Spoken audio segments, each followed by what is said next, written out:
hanya sekedar game ya. Baik, Bapak Ibu yang dirahmati Allah Subhanahu wa taala. Ya, kita langsung saja. Bapak Ibu ya. Saya ingin bertanya gitu. Kenapa budaya membaca dan menulis itu belum populer di negeri ini? Ini salah satu apa ya? Mungkin kalau budaya ceramah, bicara itu mungkin sudah cukup populer ya. Tapi kalau budaya membaca dan menulis ini belum populer. Kira-kira apa jawabannya ya? Kira-kira ya. Ada yang tahu nggak ya? Silakan tulis di kolom chat. Kenapa belum menjadi budaya ya? Coba. Yang teraktif kayaknya boleh juga ini ya. Memberi perhatian untuk dapat. Ada yang tahu? Di mute aja nggak apa-apa, di mute. Unmute aja, di unmute nggak apa-apa.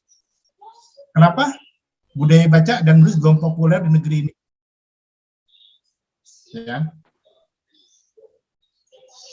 Jawabannya apa, Bapak Ibu?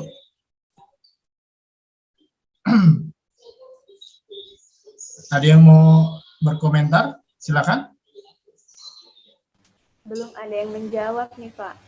Wah, ini kayaknya gamenya mungkin kurang seru kali ya. Ya. Kenapa budaya membaca dan menulis itu belum populer di negeri ini?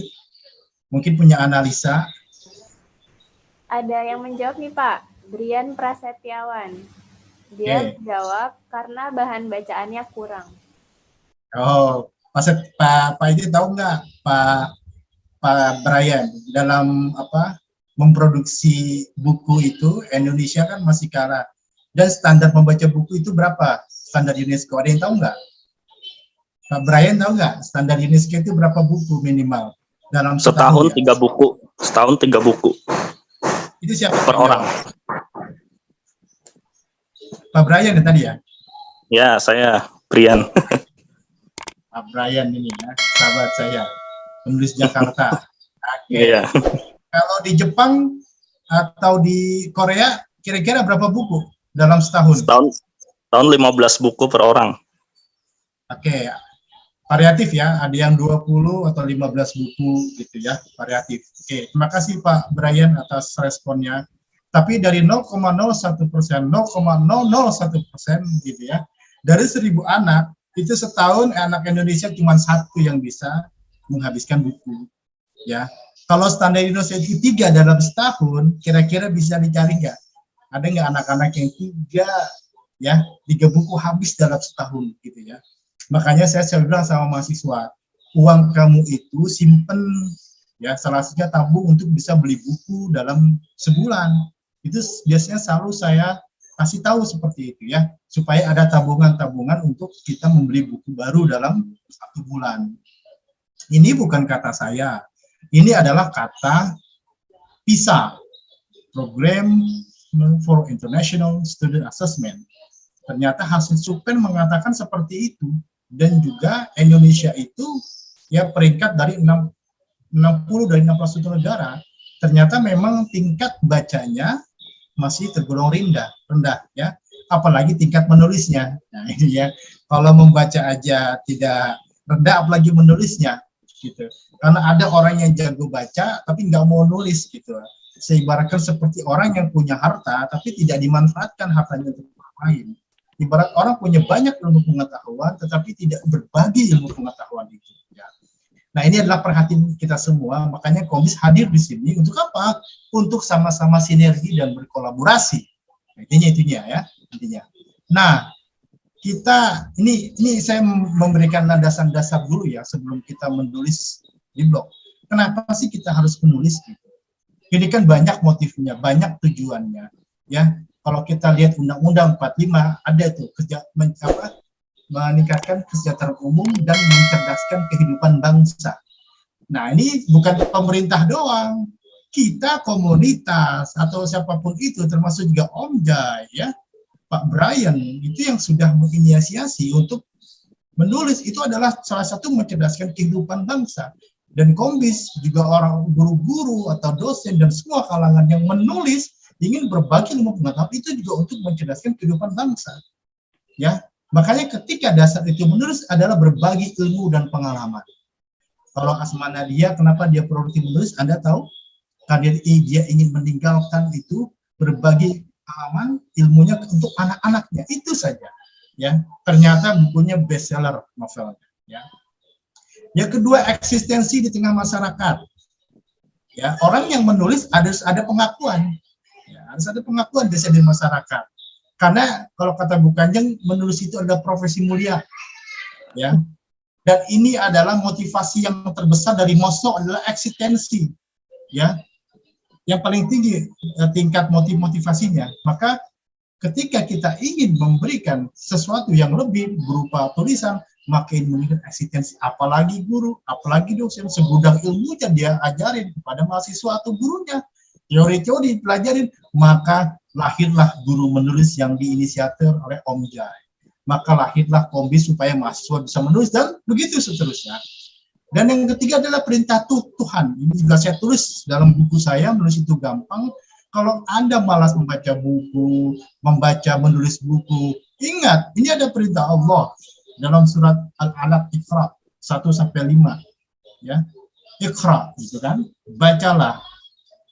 Allazi 'allama bil qalam, yang telah mengajarkan ya dengan pena, simbol, menulis untuk menyebarkan ilmu peradaban. Nah, ini perintah Tuhan. Jadi menulis pembaca itu bagian daripada ibadah. Nah, ini yang perlu kita, apalagi mayoritas muslim ya di Indonesia, harusnya memahami titah Tuhan ini luar biasa, karena para ulama memahami ayat-ayat ini, perintah membaca dan nulis, maka ratusan kitab bisa ditulisnya, karena mampu menerjemahkan ayat ini sebagai umat yang produktif untuk membaca dan menulis. Yang keempat, karena hobi. Ini hobi karena dorongan dari orang tua, dari keluarga, karena sudah dibentuk dari keluarga. Bagaimana saya tidak dibentuk ini? Maka ikut komunitas, ikut orang-orang yang punya hobi yang sama. Nanti ketularan itu ya, daripada hobinya yang negatif, mendingan cari yang punya hobi. Dan hobi itu biasanya dibangun sebulan. Praktek menulis hari, buktikan apa yang terjadi. Itu Om Jai itu pelatihan tuh kurang lebih sebulan. Karena membangun kebiasaan menulis resume. Makanya saya bilang, ini anak Kombis, Lastri, atau Vina, sebelah dari sini buat reportasenya dan buat resumenya. Ya, karena hobi itu perlu dibangun. Ya, kalau Dr. Vino itu 3 tahun itu udah luar biasa tuh, kalau sudah kebiasaannya sudah dibangun. Dan memperoleh keuntungan, ini pun jarang ya. Banyak orang yang insaf gitu. Orang yang sudah nulis, tiba-tiba, saya dulu memang ngejar materi tuh Pak. Sekarang saya sudah insaf. Insafnya dalam arti, saya tidak mengajar itu. Kenapa? Nanti kecewa. Kalau menulis karena uang, ketika nggak dapat uang, nggak menulis lagi. Ya nggak? Ya, makanya banyak penulis yang insaf. Dulu menulis karena pengen dapat royalti, menulis karena pengen dapat keuntungan, materi, tetapi kemudian hari dia berubah. Saya pengen menulis karena pengen mencerdaskan bangsa, eksistensi atau perintah Tuhan dan sebagainya. Ya, ini adalah dampak ya daripada apa yang kita suka, yaitu keuntungan. Tapi ini tidak menjadi sebuah perintah utama, walaupun ada yang seperti itu. Nah, kenapa sih ada orang nggak mau nulis? Nah, ini teman-teman, ya, merasa kalau nulis itu susah, nggak punya bakat. Ya, ini mindsetnya yang salah, saya bilang ya. Keterampilan itu bisa dibentuk oleh 99% kerja keras, selebihnya baru bakat. Ya, jadi keterampilan ini bisa dipelajari, ya, tapi tidak instan, tidak cepat, butuh proses. Nikmati prosesnya, maka kamu akan menikmati hasilnya. Apa yang kamu tuai, nanti kamu juga apa yang kamu tanam, ya. Kemudian rutinitas pekerjaan, merasa wah sibuk Pak, nggak ada waktu. Wah, ya, waduh siang malam saya sibuk, padahal ya sesibuk-sibuknya kita ada waktu. Tanya Pak Brian, tanya Om Jai. Om Jai itu S3 itu sibuknya minta ampun, tapi berapa itu? Ya, saya aja belum tentu bisa itu, jadi dia itu, ya berat itu, ya. Tapi karena Om Jai itu pintar berkolaborasi, sinergi, maka semua akan mudah. Tapi nggak ada alasan tuh, nggak bisa sibuk dijadikan alasan jitu untuk tidak menulis, karena semuanya adalah manajemen waktu aja.